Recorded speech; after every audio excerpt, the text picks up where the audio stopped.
Okay, as everyone knows, there's been a remake of The Evil Dead. So it's time to pay homage. Homage to what? The original Evil Dead movie. Let's go. Now the story of The Evil Dead is quite simple. 5 people take a trip out to the woods and stay in a small cabin where they accidentally unleash the Evil Dead through an ancient recorded translation through the Book of the Dead that summons an ancient demon that is in slumber out in the woods.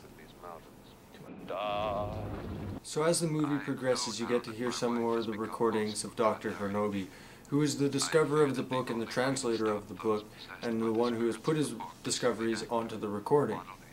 Now this discovery tells you exactly what is going on, tells you a brief history of the deadites' past, and gives you an insight onto how Ash and anyone who manages to survive can possibly take down the deadites. So in 1981, when The Evil Dead came onto the scene, the market hadn't quite yet been inundated by the massive amount of slasher villains that were to later come in the 80s.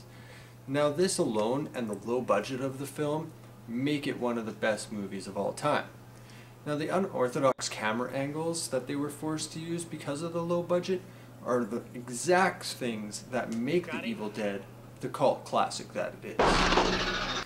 Now I don't want to ruin it for all the viewers who haven't seen it, but go check it out.